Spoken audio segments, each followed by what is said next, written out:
बात पढ़ रहे हैं, थोड़ा तो स्ट्रेस आएगा, उसमें कोई बहुत बड़ी बात नहीं है। सबसे पहला वेरिएंस डाल दो, material variances.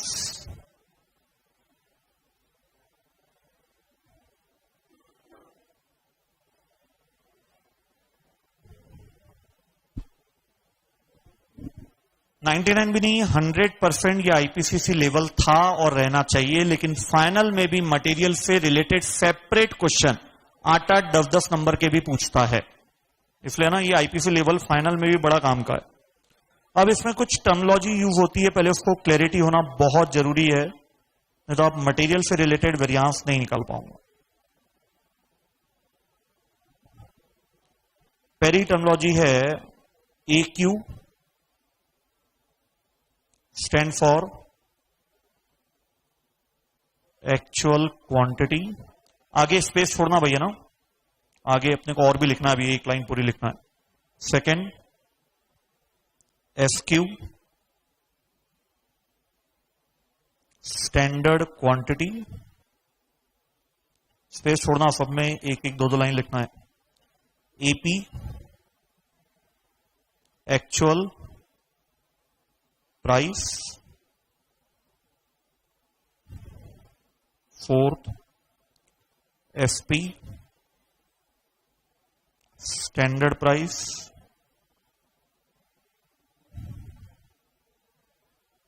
Fifth AO, actual output.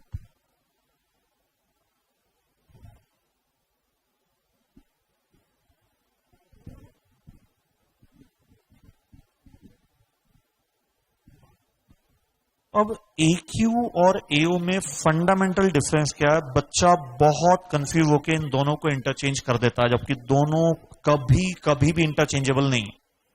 AQ is all together different, AO is all together different.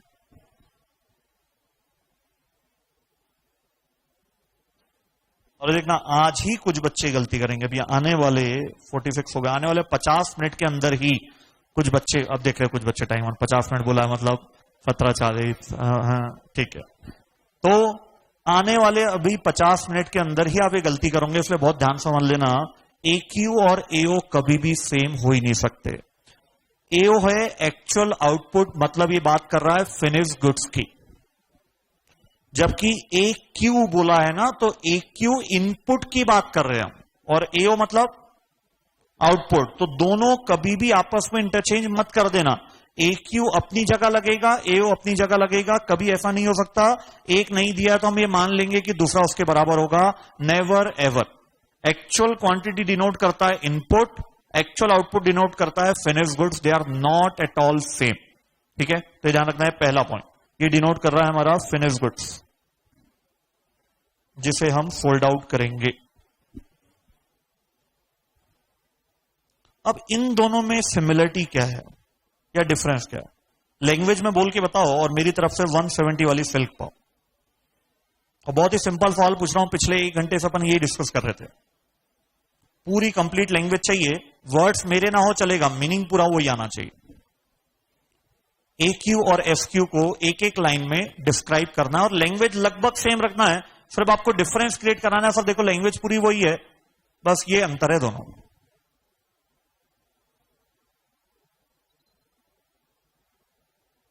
क्योंकि मैं इतनी सारी 170 वाली सिल जीतूंगा, मैं करूंगा क्या? तो मैं बांट दूंगा आपने।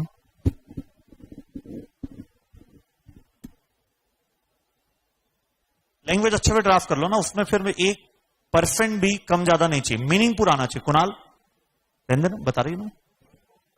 नहीं मत बता। हर्षिता भी अपने दम पे ही पास हुई है।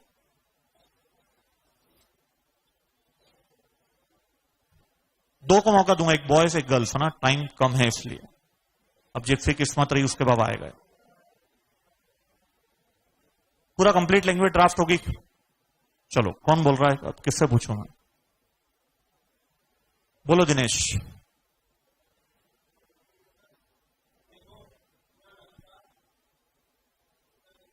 इतना लगता, ठीक है, बस बस बस।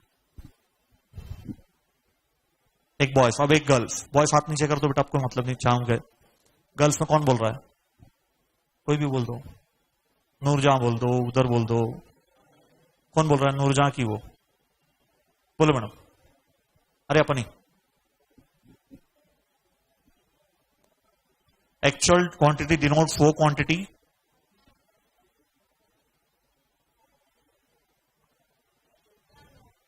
जो यूटिलाइज किया गया है, जो लगा है। बस बोल दिया, इतना ही है। हाँ हाँ मिर्जा, अपन नहीं बोलेंगे ना बेटा, ना ना, अब नहीं, अब नहीं। कंप्लीट लैंग्वेज चाहिए था। जो एक्चुअल आउटपुट के वर्ड्स आगे पीछे हो सकते हैं, वो मैटर नहीं करता, लैंग्वेज कंप्लीट। वो एक्चुअल, जो एक्चुअल आउटपुट के लिए लगना चाहिए था, वो स्टैंडर्ड। और जो एक्चुअल आउटपुट के लिए लगा है, वो एक्चुअल। अभी अभी तो लिखा था यही। बेटा आपने पूरी लैंग्वेज नहीं बोला था, वो तो मैंने पूछा तो बोला। ना ना, बीच में नहीं बोला, आप आगे बढ़ रहे थे। लिखो ये ना, अब ये कॉमन लिखना ऐसे, जो, या जैसे भी लिखना आपको, जो एक्चुअल आउटपुट के लिए, ये कॉमन लाइन चलेगी ना, बाद में अपन इनको दोनों को बाइफरकेट करेंगे। जो एक्चुअल आउटपुट के लिए इनपुट, यहां पे लिखेंगे लगना चाहिए, नहीं, जो इनपुट लगा है, और यहां पे लगना चाहिए था। ये लाइन कॉमन है ना, दोनों में एक्चुअल आउटपुट क्या आया है? सेम। जो एक्चुअल आउटपुट के लिए इनपुट लगा है और लगना चाहिए था।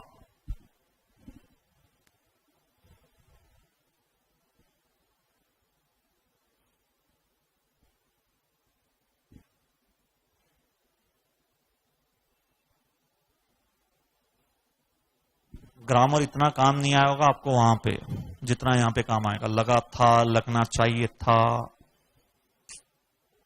और क्लैरिटी बहुत जरूरी है, इसके बिना नहीं तो सिंपल वाले क्वेश्चन बन जाते हैं, लेवल वाले क्वेश्चन नहीं बनेंगे।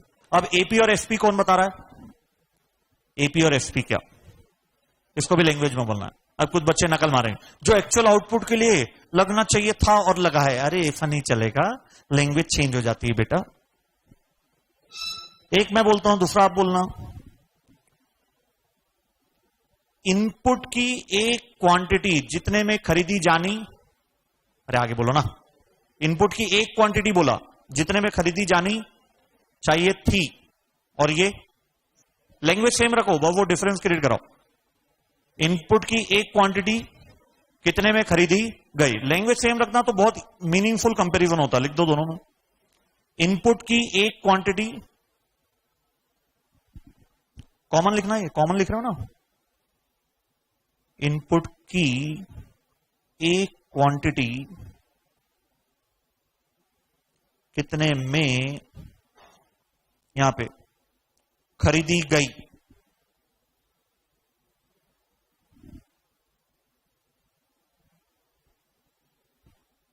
और यहां पर क्या लिखेंगे? कितने में खरीदी जानी चाहिए थी।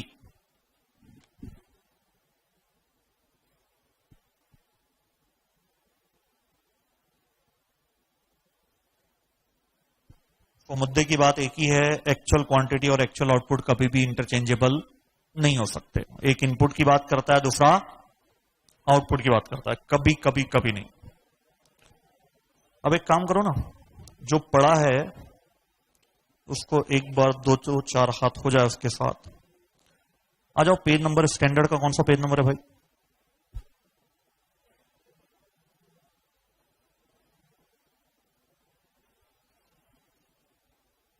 को बताएगा page number?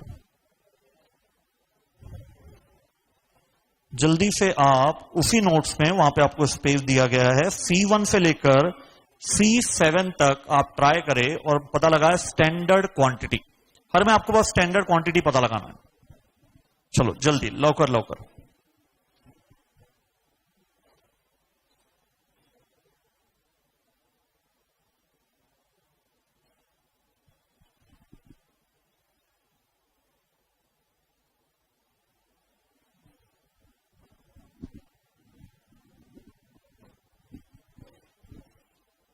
Hardly 3 to 5 minutes है ना, उससे ज्यादा नहीं।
चलो साहब, पहले का 1000 समझाने की जरूरत है नहीं है ना, इतना लेवल तो इस बहुत ज्यादा लेवल है आपका। सेकंड भी बहुत सिंपल 3000। थर्ड में गड़बड़ किया होगा, कुछ बच्चों ने 400 लिखा होगा, कुछ बच्चों ने 900 लिखा होगा, और ये बहुत बार बता चुका था 400 आएगा कि 900 आएगा, उसका एक मैथ्स का रूल बहुत बता चुका हूं दूसरे चैप्टर। 400 वाले कितने? 400 वाले, 900 वाले, 900 वाले कोई नहीं? 900 वाले क्यों नहीं? 900 kg, 900 नहीं, इसमें आप चाह के भी एसक्यू नहीं निकाल सकते।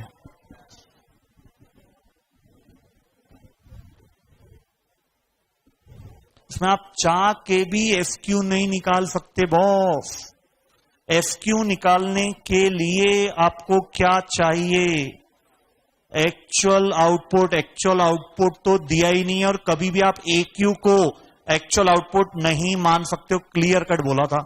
और आज ही बोला था, देख लेना कुछ बच्चे आज ही अभी आने वाले 50 मिनट में गड़बड़ कर। अच्छा है, जितनी गलती हो जाए चलता है, यहां पे कहां गलती नहीं होना चाहिए, वो बहुत भारी पड़ते हैं नंबर में। यहां पे तो अच्छा और बच्चा गिरता है, या आप लोड मत लेना, ये बहुत नॉर्मल है मेरे लिए। तो जब भी अभी यही नहीं, आज पहला दिन है, अभी दूसरे तीसरे चौथे पांचवें दिन धीरे धीरे ये चीज आपके दिमाग में बैठेगी, नहीं स्टैंडर्ड निकालना है तो पहले क्या चाहिए, तो आप धीरे धीरे सीखते जाओ। ऐसा नहीं कि अभी तो सर ने बोला 4-5 गलतियां और होगी, अभी तो ठीक है, अपन दूसरे से ही मत करो, doing the thing right the very next time. अब तो जो हो गया चलो ठीक है, द वेरी नेक्स्ट टाइम, अगली बार से जब भी स्टैंडर्ड निकलेगा, आपको कौन सा डेटा रेडीमेड चाहिए, एक्चुअल आउटपुट, उसके बिना आप स्टैंडर्ड नहीं निकाल पाओगे। और क्वेश्चन में आपको और एक और वार्निंग दे दूं, क्वेश्चन कितना भी बहलाए, कितना भी फुसलाए कि बेटा ये स्टैंडर्ड है, नहीं मतलब नहीं। मेरा स्टैंडर्ड मतलब किसके आधार पे निकलेगा, क्या यानी बनाने वाले क्या खूबसूरत क्वेश्चन बनाते हैं, वो स्टार्टिंग से करते हैं, the standard quantity of raw material for 1000 unit of finish goods is. बच्चा क्या मान लेता है, अरे वाह स्टैंडर्ड तो दिया हुआ है, लिख दे। बेटा वो स्टैंडर्ड किसी और के लिए दिया है, तुझे जो स्टैंडर्ड निकालना है वो किसके लिए निकालना है, एक्चुअल आउटपुट के लिए। इन दोनों की जोड़ी मत भूल जाना। अभी गलती हो गई कोई टेंशन नहीं है, होती है बड़े। अब देखो तीसरे और चौथे में यही तो अंतर है, इसलिए बिल्कुल आसपास ही रखा था उसको, सेम तो लैंग्वेज है। यहां पे एक्चुअल क्वांटिटी दिया, यहां पे एक्चुअल आउटपुट। अब निकलेगा। अब कुछ बच्चों को अगर कंफ्यूजन है कि 120 न्यूमरेटर में रखे या 80 न्यूमरेटर में रखे, मैं आपको ऑलरेडी बता चुका हूं, जो भी चीज आपको फाइंड आउट करना होता है वो हमेशा न्यूमरेटर में आती है। क्या टारगेट है आपका, रॉ मटेरियल फाइंड आउट करना है या फिनिश गुड्स? Raw material. तो रॉ मटेरियल कितना है 120, तो 120 डिवाइडेड बाय 80 इंटू 200। और ज्यादा ही अपने पास टाइम है उन 3 घंटों में, तो ऐसा भी सोच सकते हो, लेकिन ये फोकट तरीका है उन 3 आवर्स के लिए, कि 120 किलो लगता है 80 यूनिट के लिए, मतलब 1 यूनिट के लिए कितना लगता है 1.5 किलो। 1 यूनिट के लिए कितना 1.5 किलो, तो 200 यूनिट के लिए कितना 300। लेकिन इतना टाइम नहीं है आपके पास, इतना सोचो, डायरेक्टली मल्टीप्लाई करो 120 डिवाइडेड बाय 80 इंटू 200। बड़े फिर बोलना, अब तो कहीं गलत नहीं होगा। 40 डिवाइड, बस ये गलती हो सकती है 250 डिवाइडेड बाय 40 कर दिया हो, बाकी तो सिंपल है। तो 40 डिवाइडेड बाय 250, कौन सा डेटा कोई काम का नहीं है इसमें, 110। एक्यू के आधार पे कभी भी एसक्यू नहीं निकलता है। वापस बोलो जो मैंने बोला, आएगा बहुत आगे लेवल मिलेंगे, और लगता है कि इसके आधार पे निकाल ले। एक्यू के आधार पे कभी भी एसक्यू नहीं निकलेगा। एसक्यू के लिए क्या चाहिए, एक्चुअल आउटपुट चाहिए, ठीक है साहब। तो 40 डिवाइडेड बाय 100 इंटू 250 कितना आया, हाँ अरे जल्दी बोलो ना, 100। फिर C6 में 40 डिवाइडेड बाय 180 इंटू 630 140, और बी का 175। 7 का बता दो जल्दी से, 240 और 360। बढ़ जाऊं तो अब महफिले जाएगा, अगर कुछ था तो कौन सा था, C3, वहां पे लिख देना। सर एग्जाम में आ गया तो नहीं आएगा बेटा, वो सिर्फ आपको सिखाने के लिए था कि you can't interchange AQ with AO, कभी नहीं। तो वहां पे लिख देना SQ can't be find out because actual output is not given nor findable, हम उसको फाइंड भी नहीं कर सकते। अब बढ़ो आगे,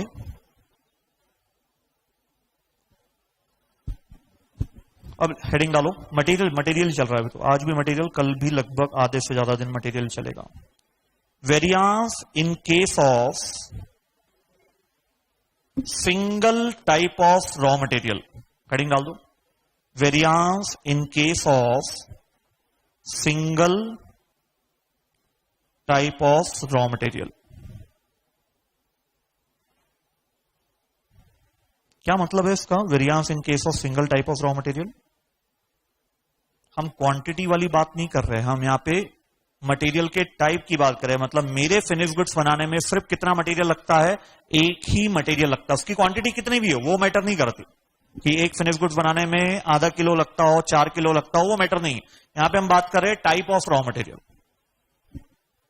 जबकि रियलिस्टिक नहीं है। रियल लाइफ में देखें तो 99.99% एक फिनिश गुड्स बनाने में 2 या 2 से ज्यादा मटेरियल ही लगते हैं। मैंने 100% इसलिए नहीं बोला, कुछ है कि जिसमें एक ही मटेरियल लगता है, कुछ है।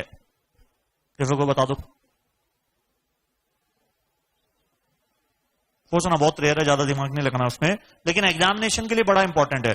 रिकैंसिलेशन, जब भी 10-10 नंबर के क्वेश्चन आते हैं ना बड़े बड़े, तो उसमें मटेरियल भी आता है, लेबर भी आता है, वेरिएबल ओवरहेड भी आता है, फिक्स्ड ओवरहेड भी आता है, सेल्स भी आता है। तो उस केस में फिर वो ज्यादा कॉम्प्लिकेशन ना देकर वो मटेरियल की कौन सी वैरायटी देता है, single type of raw material, क्योंकि कैलकुलेशन दूसरे पार्ट के भी आपको करना होता है। लेकिन मटेरियल का अगर सेपरेट क्वेश्चन पूछेगा, पूछता है सेपरेट क्वेश्चन आते 8-8 नंबर के बिल्कुल सेपरेट क्वेश्चन मटेरियल के फाइनल लेवल पर भी पूछेगा, तो सिंगल टाइप नहीं, फिर वो क्या अज्यूम करेगा, एक फिनिश गुड्स बनाने में 2 या 2 से ज्यादा टाइप के, क्वांटिटी नहीं, 2 या 2 से ज्यादा टाइप के रॉ मटेरियल लगते हैं। चलो ठीक है, तो इसका क्या चार्ट बनता है, एक है मटेरियल कॉस्ट वेरियांस। मैं भूल गया यार, वापस से कोई मुझे याद दिला दो। एक्चुअल को किसके साथ कंपेयर करेंगे मटेरियल में, एक्चुअल को किसके साथ कंपेयर करेंगे मटेरियल को वेरियांस निकालते समय, स्टैंडर्ड के बाद। और स्टैंडर्ड किसके आधार पे निकलेगा, एक्चुअल आउटपुट के आधार पे। क्या एक्चुअल आउटपुट और एक्चुअल क्वांटिटी सेम है, नहीं। तो एक है यूसेज वेरियांस,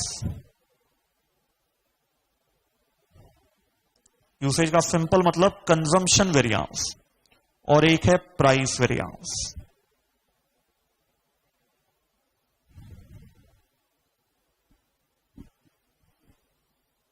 तो अगर single type of raw material है तो सिर्फ और सिर्फ 3 वेरियांस निकलेंगे, जबकि अपन ने कितने लिखा है इसमें, 6। वो आगे बढ़ते जाते हैं, जैसे 2, 3, 4 मटेरियल हुआ तो फिर अलग जाता है। चाहे मटेरियल कॉस्ट वेरियांस निकालना हो, चाहे यूसेज निकालना हो, चाहे प्राइस निकालना हो, एक्चुअल तो हर जगह आएगा। बस एक्चुअल को किसके साथ कंपेयर करना है, तीनों वेरियांस में, 3 हो, 5 हो, 6 हो, कुछ भी हो, एक्चुअल को किसके साथ कंपेयर करना है, स्टैंडर्ड। और स्टैंडर्ड किसके आधार पे निकलेगा, मतलब सिंपल भाषा में बोलूं तो हमें एक नया बजट बना देना है, किसके आधार पे, एक्चुअल आउटपुट के आधार पे, वही हमारा स्टैंडर्ड कहलाएगा। ये रिस्पॉन्सिबिलिटी है, रिस्पॉन्सिबिलिटी या क्रेडिट, कुछ भी हो सकता है।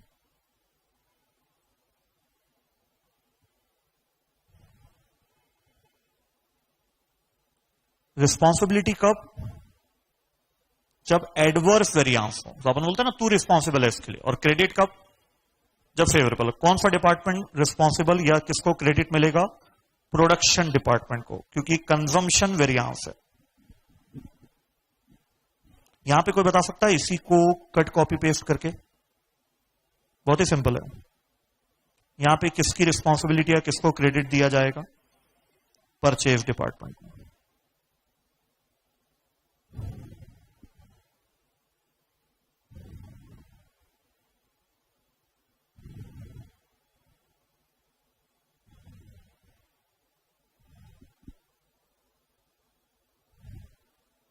कौन सा वेरियांस पहले निकलता है रियल लाइफ में ना, एग्जाम में तो कोई भी निकल जाए, सबसे पहले कौन सा निकलेगा, प्राइस वेरियांस, उसके बाद निकलेगा यूसेज, और फिर दोनों का टोटल मटेरियल कॉस्ट। आईपीएस में बड़ा शानदार आता था कि पूछता था मटेरियल प्राइस निकालो, मटेरियल यूसेज निकालो, और लास्ट में लिखता था इन दोनों को क्या करो, रिकंसाइल करो। फाइनल में फोकट नहीं पूछेगा, रिकंसाइल वगैरह वो इंडिविजुअल वेरियांस पे ही जाता है, प्राइस और यूसेज पे। अब जो मैं पूछना चाहता हूं उसका आप आंसर देना। दोनों वेरिएंस है, दोनों वेरिएंस में ब्रैकेट में कुछ माइनस होगा, डिफरेंस आएगा। यहां पे किस किस चीज का डिफरेंस आएगा और यहां पे किस किस का डिफरेंस आएगा। आप ये वर्ड को ध्यान रखना, प्रोडक्शन, यूसेज, परचेस और प्राइस। आप आराम से बता दोगे। मल्टीप्लाई किससे करना है थोड़ी देर बाद देखते हैं। आपका अभी पर्पस क्या है? वेरिएंस मतलब अपन ने क्या बोला? डिफरेंस बिटवीन, बोलो बोलो बोलो, बोलते चलो, difference between standard and actual. तो यहां पे ये तो पक्का है, एक जगह स्टैंडर्ड आ रहा है, एक जगह एक्चुअल आ रहा है। स्टैंडर्ड एक्चुअल, क्या स्टैंडर्ड क्या एक्चुअल यूसेज में क्या दो चीज कंपेयर होगी और यहां पे क्या दो चीज कंपेयर होगी। हाँ रुको रुको रुको, और जिनको फॉर्मूला याद है वो जाने देना भैया ना। यहां पे स्टैंडर्ड और एक्चुअल क्या कंपेयर होगा और वहां पे स्टैंडर्ड और एक्चुअल क्या कंपेयर होगा। और लिखा है अपन ने ऊपर में से ही है चीजें, जो आपने टर्मिनोलॉजी लिखा है ना यहीं से आएगा। बोलो भाई, यहां पे क्या लिखा? स्टैंडर्ड क्या? क्वांटिटी, क्योंकि यूसेज है, कंजम्पशन वेरिएंस है। इसको कंपेयर करेंगे किसके बाद? दोनों में कोई सिमिलरिटी बता सकता है? बेटा आराम से, एसक्यू और एक्यू में दोनों में सिमिलरिटी। एक जन हाथ उठा के सिमिलरिटी और डिफरेंस भी बताई दो हाथ के। चलो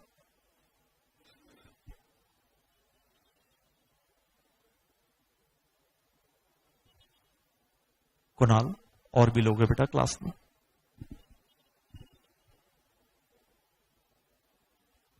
एसक्यू और एक्यू में सिमिलरिटी बोलो हर्षित।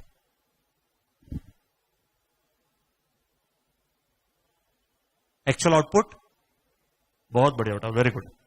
एसक्यू और एक्यू में एक सिमिलरिटी, और ये सबसे बड़ी सिमिलरिटी। अगर ये सिमिलरिटी नहीं रही तो आपका गलत है, यू विल गेट 0 मार्क्स। दोनों में आउटपुट क्या है?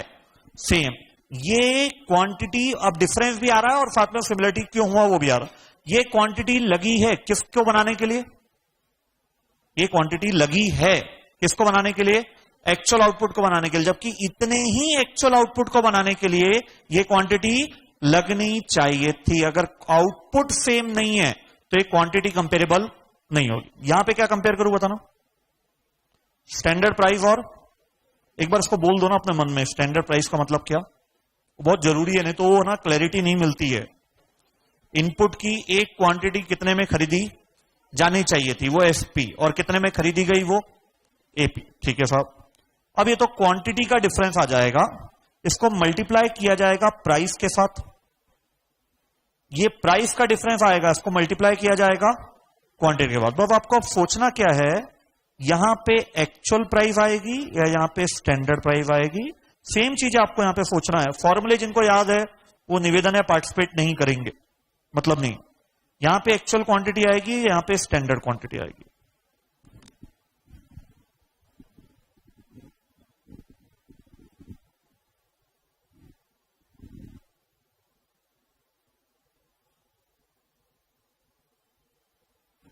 ये अपन लॉजिक देख रहे हैं, फिर तो आगे आपको पता ही है लॉजिक का कोई जगह नहीं है कहां पे, उन 3 आवर्स में। ये चैप्टर ऐसा है, आप कम से कम समय में आपको इसको श्योर शॉर्ट सही करना है। लॉजिक देख लिया, इसलिए मैंने अभी तक कोई शॉर्टकट नहीं बताया, क्योंकि शॉर्टकट बता देता तो आप इस लॉजिक पर इंटरेस्ट नहीं लेते।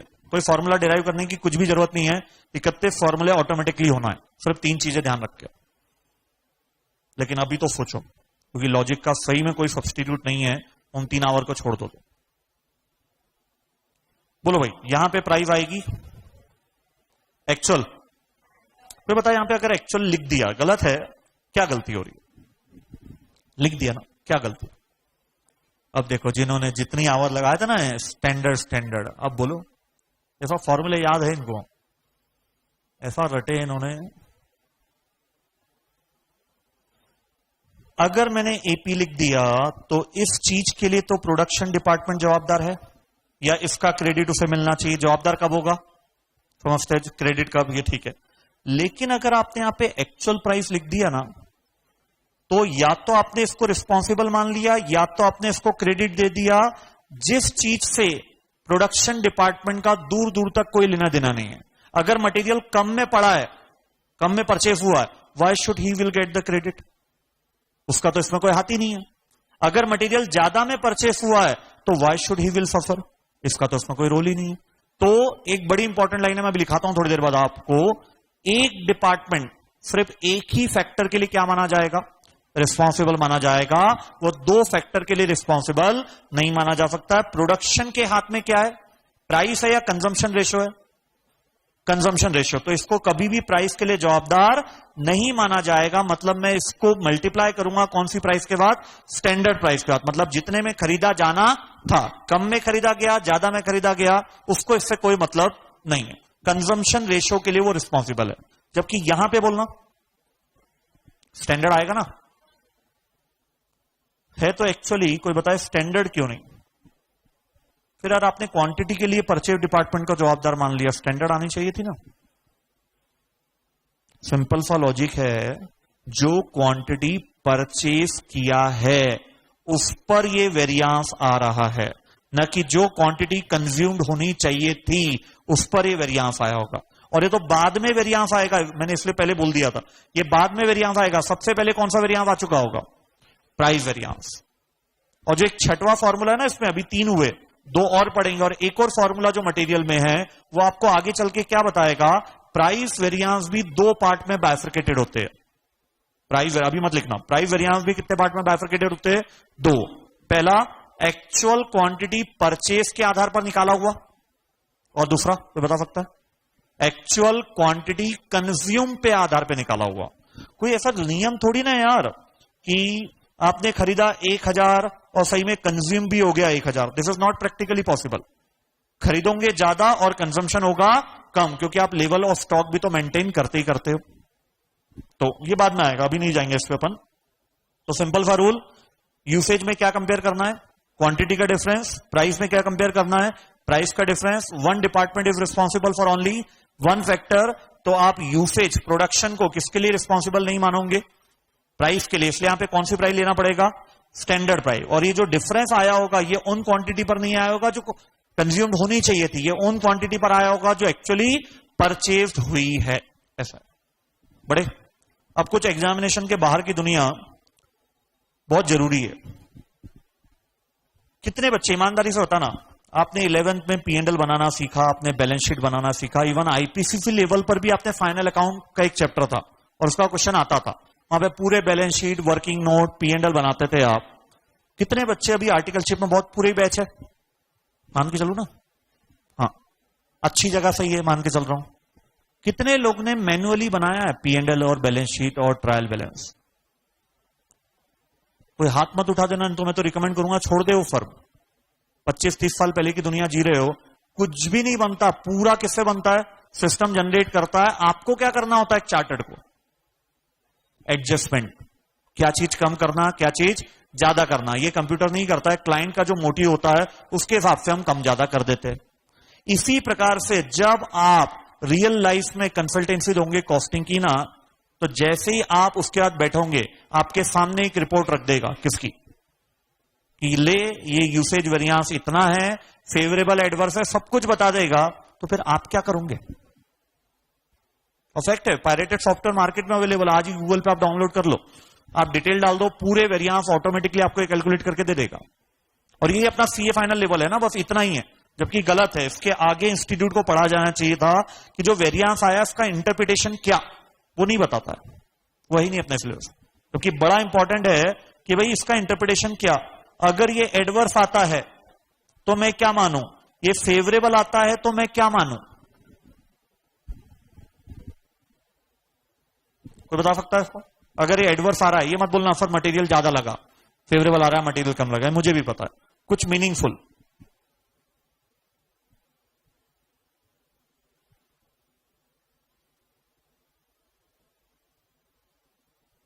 उसके बाद एक मिक्स वेरियांस में पूछूंगा, ये एडवर्स आया और फेवरेबल आया तो क्या हो। बहुत शानदार पॉइंट है वो तो अल्टीमेट पॉइंट है। बोलो दिनेश।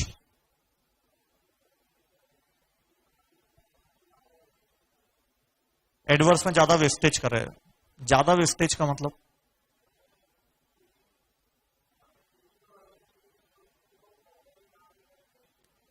वो तो ठीक है, वो इसी का एक्सटेंशन, और कुछ मीनिंगफुल जा रहा हूं मैं।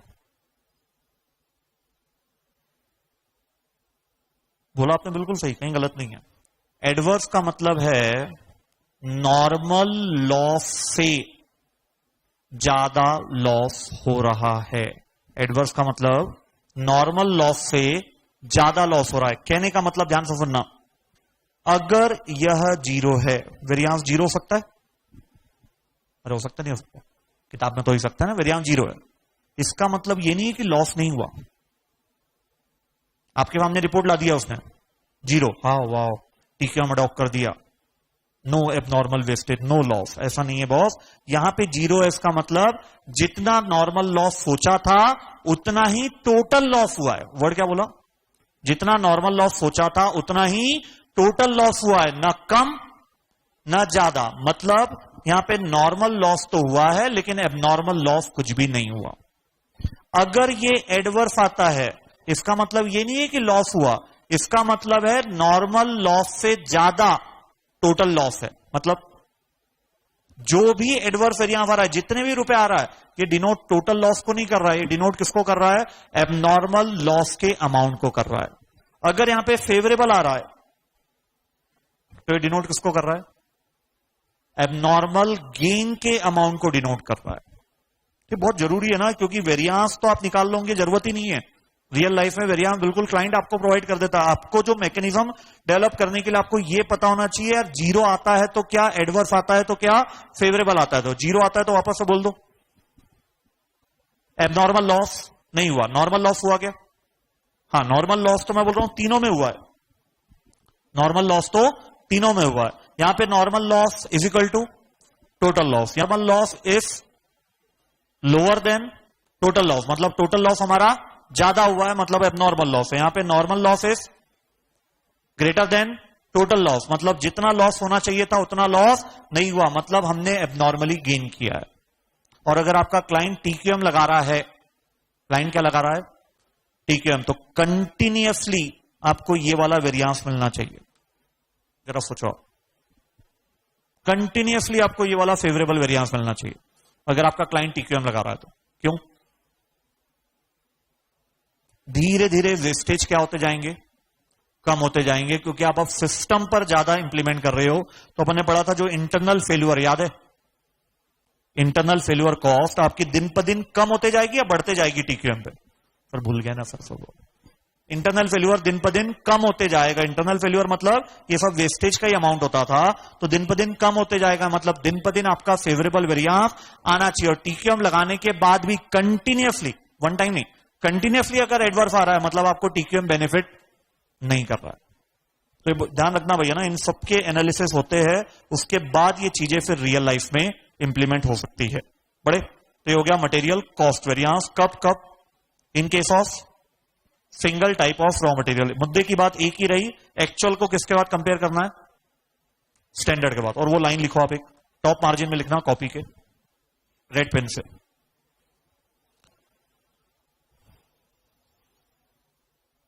A single department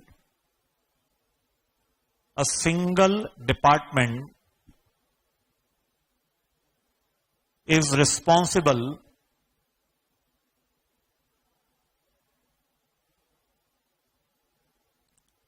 for a single factor.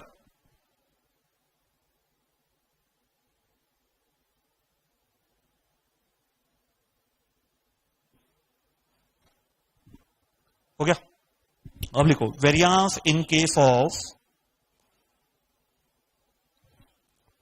To or more type of raw material.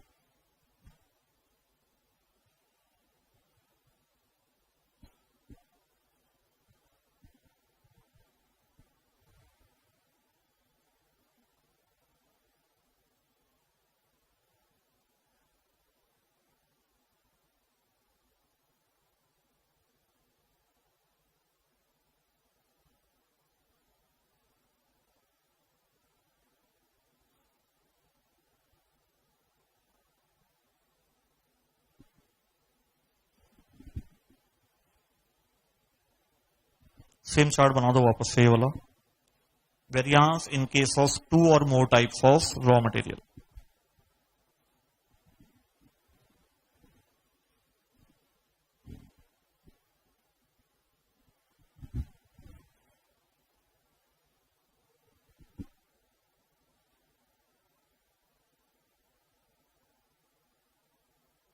सिर्फ यहां पे डिस्टिंग्विश होता है सिंगल रॉ मटेरियल और multiple raw material for a finish goods usage variance के बाइफर्केशन।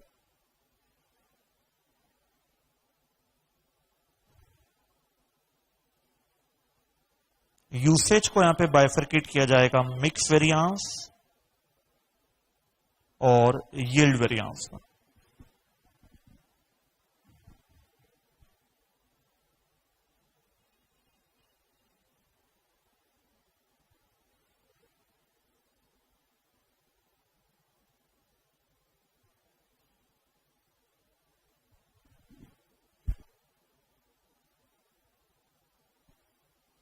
अब फिर थोड़ी पढ़ाई से बाहर की बात करें तो जो यूसेज वेरिएंस को मेन बाइफर्केट करने का पर्पस होता है to only and only find out the mix variance. आपका कोई टारगेट नहीं होता कि आपको यील्ड वेरिएंस पता लगे, आपका मेन टारगेट है यूसेज वेरिएंस को बाइफर्केट करने का कि ताकि आपको पता लगे क्या mix variance. Main reason to bifurcate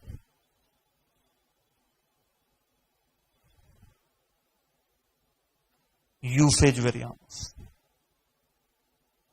mix variance निकालना है इसलिए आपको यूसेज को बाइफर्केट करने की जरूरत है।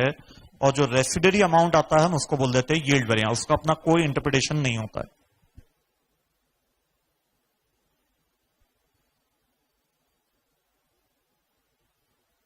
अब एक बड़ी इंपॉर्टेंट चीज मैं अपने पूछना चाहता हूं।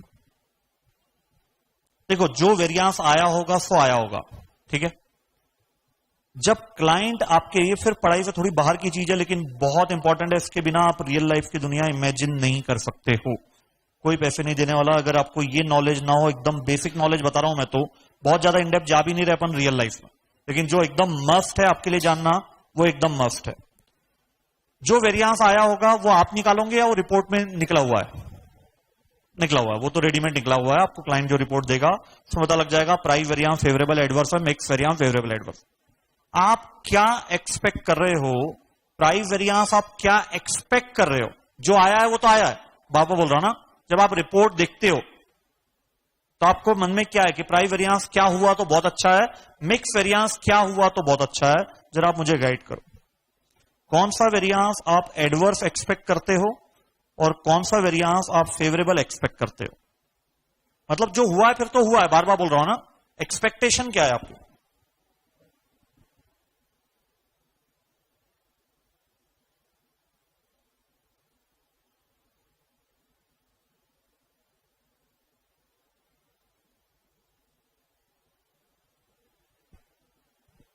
कौन सा वेरिएंस क्या लेवल पर एक्सपेक्ट किया जा रहा है, किसको फेवरेबल एक्सपेक्ट किया जा रहा है और किसको एडवांस? अब जो हुआ है वो तो हुआ है, उसको तो कुछ नहीं करेगा। बोलो भाई, प्राइस को कौन सा वेरिएंस आप एक्सपेक्ट कर रहे हो? फेवरेबल के एडवर्स? एक्सपेक्टेशन फेवरेबल के एडवर्स? बोल नहीं रहा है कोई, है ना? एडवर्स? फेवरेबल। फेवरेबल हो गया तो प्रमोशन दे दो सीधा सामने वाले को।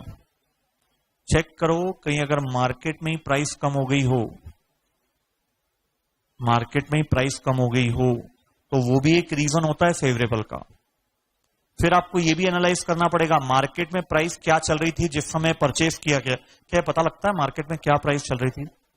ऑनलाइन मार्केट हो गया, पूरी हिस्ट्री रिकॉर्डेड होती है कि किस समय क्या प्राइस चल रही थी। तो सही में क्या परचेज डिपार्टमेंट ने अच्छा काम किया है? एक शक की निगाह जरूर आनी चाहिए अगर फेवरेबल भी आया तो। ये चाहते हो आप क्या है? फेवरेबल। अगर फेवरेबल आया तो उस पर भी रिसर्च करना, ये वेरिएंस आप क्या चाहते हो, फेवरेबल की एडवर्स चाहते हो? जो आया हो वो तो आया है। फिर कितने बच्चे फेवरेबल एक्सपेक्ट कर रहे हैं मिक्स वेरिएंस? हाथ उठाना है। जो हाथ नहीं उठाएगा 20 रुपए का फाइन है। हाँ, और पूरा हाथ ऐसा चाहिए। तो क्या देखना भैया ना, जो हाथ नहीं उठाएगा। दो ऑप्शन है, फेवरेबल एडवर्स। ये तो पहले हाथ उठा दी, ले बोले फेवरेबल वाले। फेवरेबल एक्सपेक्ट कर रहे हैं अपन मिक्स वेरिएंस। एडवर्स वाले, अब बताऊं ये कुछ आधे से ज्यादा बच्चे अगर फेवरेबल ही होता तो पूछते क्यों? एडवर्स ही होगा, ये मैं एक्सपेक्ट करूंगा।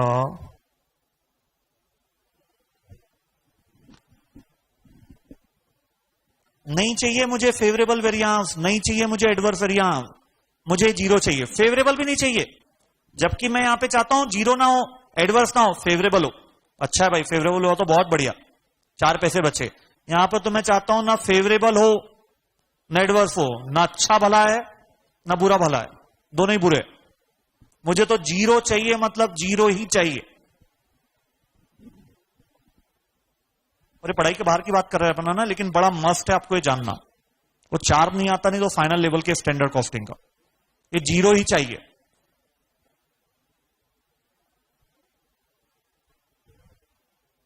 कोई बता सकता है रीजन? जीरो कितने लोगों ने सोचा था? हाथ उठाना, पूछ लूंगा लॉजिक क्या। कोई नहीं है। अब सोच सकता है जीरो क्यों? मिक्स वेरिएंस एक्सपेक्टेड जीरो है, एक्चुअली क्या हुआ वो तो पता ही नहीं। हम तो एक्सपेक्ट कर रहे हैं जीरो चाहिए, ना हमें फेवरेबल चाहिए ना हमें एडवर्स चाहिए।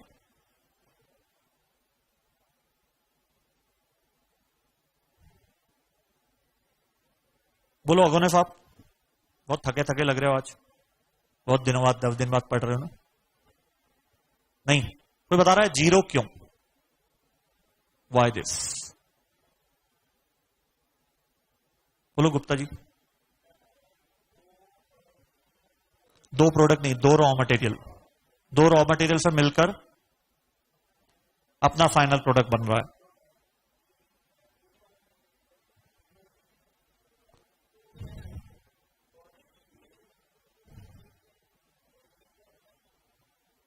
फेवरेबल हुआ तो अच्छा है ना। प्रॉब्लम है, समझा नहीं पा रहे हो प्रॉब्लम क्या है। यही अंतर होता है केमिस्ट और डॉक्टर में। केमिस्ट भी दवाई रिकमेंड कर देता है बीमारी की, और डॉक्टर भी रिकमेंड कर देता है। अपने को डॉक्टर बनना है, उसको भी पता है, केमिस्ट को सब पता होता है कौन सी दवाई के लिए क्या, बीमारी के लिए क्या देना, वो नहीं बनना। अगर ये फेवरेबल आता है तो भी मैं बोलूंगा जो गुड्स आया वो रिजेक्टेड है। अगर ये एडवर्स आ रहा है तो भी मैं बोलूंगा जो गुड्स आया वो रिजेक्टेड है। कम ज्यादा रिजेक्टेड नहीं, रिजेक्ट सीधा। अगर मिक्स वेरिएंस फेवरेबल आ रहा है, मिक्स वेरिएंस एडवर्स आ रहा है, मतलब क्वालिटी हैज बीन सफर्ड। एकदम सिंपल एग्जांपल से चलो, अपनी दुनिया तो खाने पीने से स्टार्ट होती है। खीर अगर बनाना है तो उसमें मिल्क चाहिए, राइस, शुगर, ड्राई फ्रूट्स और सेफ्रॉन। ठीक है, ये 5 चीजें मेरे हिसाब से, और भी कुछ लगता होगा तो देख लेना। अब मैं पहली बार बना रहा हूं खीर, मुझे बड़ा शौक आया, अभी 10 दिन वाला चलो अपने हॉलीडे है, अपन बनाते हैं। तो मेरे दिमाग में क्या था, महंगी चीज ज्यादा आएगी, ज्यादा कंज्यूम्ड होगी तो बहुत अच्छा फ्लेवर आएगा, टेस्ट आएगा। मम्मी और मेरी घरवाली 2 कली डालती, कली समझते हो, सेफ्रॉन की वो जो पत्ती बोल दो। मैंने क्या किया, मतलब यार 2 कली से क्या होगा, 2 पत्ती से क्या होगा, पूरी डब्बी डालते अपन तो चीज बनेगी बॉस, है ना। तो मैंने पूरा सेफ्रॉन, उतनी ही क्वांटिटी के लिए पूरा सेफ्रॉन डाल दिया। बताओ फेवरेबल आएगा एडवर्स आएगा? पहले तो वेरिएंस एडवर्स आएगा। बताओ क्या क्वालिटी बहुत अच्छी बन गई? रिजेक्टेड होगा। ज्यादा केसर डालना भी कड़वाहट ला देगा उसमें। मैं बोलूं यार सबसे सस्ता आइटम क्या है अपना, मिल्क, राइस, शुगर। अब कुछ बच्चे चुप, पर पता ही नहीं क्या क्या रेट चल रहे हैं। Milk, rice, sugar. राइस भी नॉर्मल है ना, कोई बहुत हाई फाई नहीं। शुगर ले लो आप, इन तीनों में अनडिस्प्यूटेड वो सबसे सस्ती। मैं क्या बोलूं यार, एक काम करते, सस्ती चीज अपन ज्यादा इन्सर्ट करते हैं तो प्रॉब्लम क्या होगी, ज्यादा मीठा हो जाएगा। तो भी पैसे बचाए नहीं बचाए आपने, पैसे बचा लिया, क्वांटिटी वही बनी, लेकिन सस्ती आइटम अगर आप ज्यादा इंसर्ट कर दोगे तो क्वालिटी सफर होगी।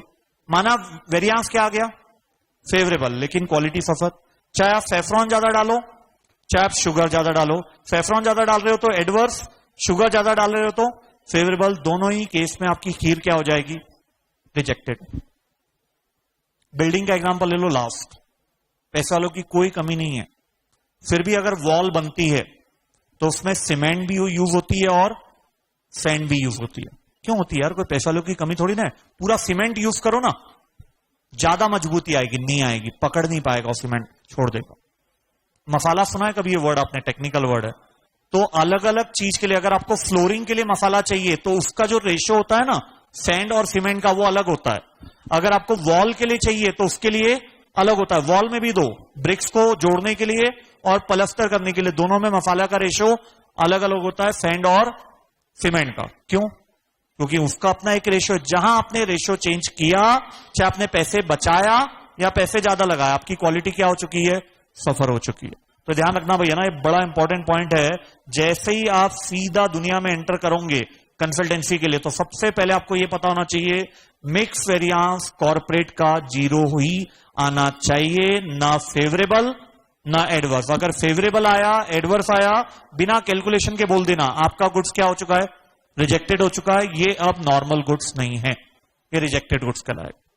बड़े आज इतना ही रखो, नहीं तो बहुत ज्यादा हो जाएगा। तो रुको रुको रुको, 2 minute 2 minute 2 minute 2 minute 2 minute. Vikas देखना, कोई बंद करे तो सीधा 20-50 रुपए ले लेना, जो तेरी इच्छा हो। हाँ सही बात है ना, जो उसकी इच्छा हो। आज का दिन 2-3 चीजों के नाम रहा है। पहला, बजट और स्टैंडर्ड कब सेम है, कब अलग अलग है। संतोष जी इस पर प्रकाश डालेंगे। कब सेम है आप ये बता दो। और अच्छा वर्ड यूज किया था अपन ने। अगर टोटल में डिनोमिनेटेड नहीं है तो बजट और स्टैंडर्ड हमेशा क्या रहेंगे? सेम। लेकिन अगर टोटल में डिनोमिनेटेड है तो बजट का टोटल और स्टैंडर्ड का टोटल कभी भी सेम नहीं होगा। क्यों? चर्चिका। मैं देख रहा हूं कौन कॉपी वॉपी पैक कर रहा है। विकास 20 ले लेना सीधा। आंसर बता दो तो 20 बच जाएंगे। हाँ वो तो होना ही था ना रिपीट, क्योंकि ध्यान पूरा बंद करने में था। तो बजट बनता है बजटेड आउटपुट के आधार पे, और स्टैंडर्ड बनता है एक्चुअल आउटपुट के आधार पे। दूसरा महफिले जायका था, AQ और AO मटेरियल के केस में कभी भी सेम नहीं है। AQ का मतलब इनपुट की बात हो रही है, AO का मतलब आउटपुट फिनिश गुड्स की बात हो रही है।